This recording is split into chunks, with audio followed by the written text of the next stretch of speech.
Hello there, you beautiful people, and in this video we're going to make a bank. We won't introduce anything new here, really, but it's nice to have a fresh example, away from all those coins, to help all those complicated concepts from object-oriented programming to stick in your mind, so you can see it afresh. Now, the way that we're going to do this is to create two types of account, a current account and a savings account, and both of these are going to inherit from the account parent class, because most accounts pretty much work the same way, right? So each account can deposit and withdraw money, and it can also print you a statement. However, each account will have different minimum limits. The current account will have an overdraft of 1,000, and the savings account won't have an overdraft at all, just like real life. So that's pretty cool, right? And by the end of this video, hopefully those OOP concepts, or those object-oriented programming concepts that you've come across, will sink in a bit deeper, and you'll have a really cool program to show off as well. So let's get into it.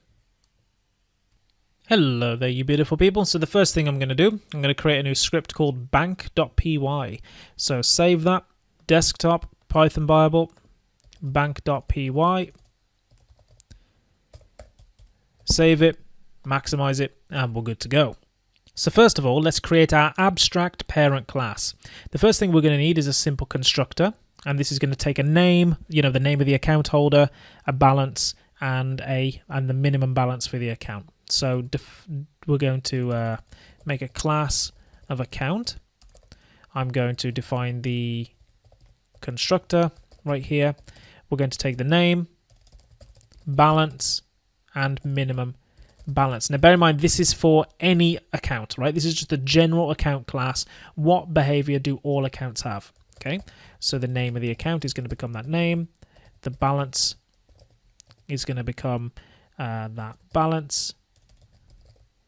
And the minimum balance is going to become that minimum balance, whatever goes in there. All right. Now, each account can deposit money. So let's make a method for that. Define deposit, self, and you just deposit an amount, right? Okay. So what's going to happen is self.balance is going to become self.balance plus that amount. Now a shortcut for writing this, you can see the way that self.balance appears twice. It's a bit of a mess, okay? So what we can do is we can just write self.balance plus equals amount. And that is exactly the same. It's going to say self.balance is itself plus amount. It's a nice shortcut. You might want to keep on. You might want to keep hold of that. So that's that. Now each account can also withdraw money, but only if you have enough, right? So let's make that method. Define withdraw. You need to put self as the first parameter, and again you're going to withdraw an amount. Now if self.balance minus the amount that you're going to withdraw is greater than or equal to your minimum balance, then you can subtract it. And I'm going to use that shortcut again. Self.balance minus equals amount. Okay, if you're not comfortable with this, just go back to using it the old way, but it's basically the same thing. And if it can, then it's going to do it. Otherwise, it's going to print to you, sorry, not enough funds. Okay, so that's that. That's the withdraw method. Nice and straightforward. And the final thing that all accounts can do is give you a statement. So let's create that. Define statement. I'm going to put self. And all this is going to do, it's going to print account balance, put the pound sign. Goodness me. There you go, pound sign. And format in there self.balance. Okay, so there's that. Now, that's our general behavior sorted. Now, that was pretty easy, right? I mean, we've now got a deposit where I give it an amount and it's going to add that amount to the balance. You can withdraw a certain amount, but only if you've got enough. Otherwise, it's going to tell you can't. And if you ask for a statement, it's going to say the account balance and then give you the balance. So now we need to just make our current account. So we're going to go down here, make class current, and get that to inherit from account. All right. Now let's create our constructor in there. We're going to define init self name, balance. Okay, so these are the options that someone is going to be given. These are the parameters they have to enter to create a current account. Okay, not these ones, not these ones, these ones. Okay, now what we need to do now is to pass that data up to this account. So what we're going to do, we're going to call the super method, the init function init, and pass that the name we just got, the balance we just got. And because this is a current account, we know the minimum balance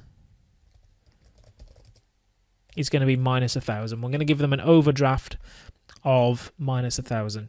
Or an overdraft of 1,000. Okay, so what happens here? Basically, whenever you create a current account, say I have a current account and I'm going to call it X. I'd write current.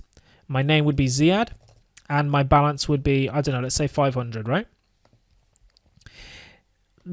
Name is going to become Ziad, and balance is going to become 500. We then pass Ziad in here, is what's going to happen.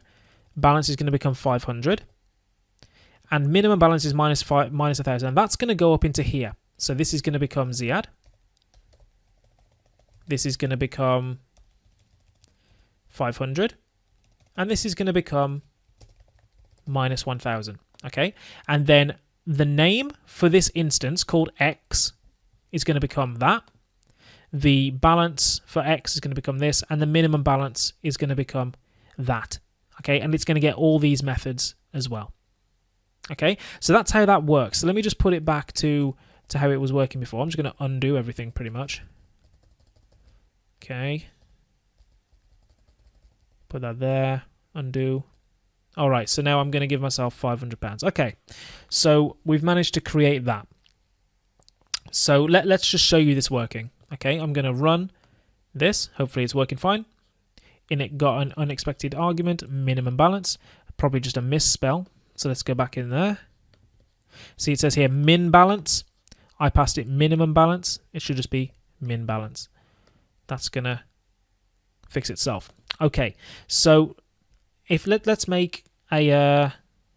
actually, let's just get rid of this in here. Let's just make an account. Run this again. Make an account Z equals current. I'm going to call it Ziad and put in 500. Okay, now let's deposit £300. I do z.deposit £300. Now that should put me at £800, right? So let's look at our statement, z.statement. It tells us the account balance is indeed £800. So what if I withdraw 1,000? z.withdraw 1,000, and I need to make sure that this is uppercase. Then I look at the balance or statement. It's going to tell me I'm minus 200. Okay, what if I withdraw another 800? It's fine so far. Cool. Now if I withdraw another one. Sorry, not enough funds. And the reason is because we're at the minimum balance of minus 1,000, which is exactly what we expected to happen. Now, one more thing I want to show you is if I print Z, we get this ugly text again, right? Current object, it's just horrible, right? This is the hexadecimal memory address. It's just not the one. We want a bit more of nice text than that. So the way that we can do this is we can, in here, define a string function. And we're going to say, in here, we're going to say return someone's current account. Balance, and I actually put a colon there, balance is something else. And we're going to format in there the name, self.name, and self.balance. Now if I show you this again, let's run that. Let's create my current account again, and then print my account. Ziad's current account, balance 500. Much nicer than this rubbish, okay? So that's why you use the str method. Now, what we've got next, we've got the savings account. Okay, so for a savings account, we just need to create another class. So class savings, and that's going to inherit from account. We're going to define our constructor, self name balance. Fabulous. And we're going to call the parent constructor to do all the setup that we don't want to have in each class. We're going to give it that name. We're going to give it that balance. But this time, the min balance is going to be 0. Okay? Because you can't go less than 0. And we are going to, that should be that. And then for this print function here, this str, just going to take that, paste that in, make sure it's got the right indentation. And instead of just saying so-and-so's current account, I'm just going to say so-and-so savings account. Beautiful. So now let's make another account. We can make a current account for me, and we're going to make a current account for someone called Tom. A savings account, sorry, for someone called Tom. And Tom is going to be on 300. Okay. So now if we print T, then Tom's savings account balance 300. Fabulous. So if we withdraw 300 from Tom's account, okay. Now if we look at his balance, T dot statement, we see he's on 0. If I try to withdraw just one more, it's going to say, sorry, not enough funds. Whereas if we look at my account's on 500, I can go all the way to negative 1,000 because it's a current account. So I can do withdraw of 1,500. And now I'm on minus 1,000. And if I just withdraw one more, it's going to tell me that I don't have enough funds. So there you are. It's actually simpler to make a bank with bank accounts and stuff like that than it is to make a bunch of coins. Believe it or not, what a mad world we live in.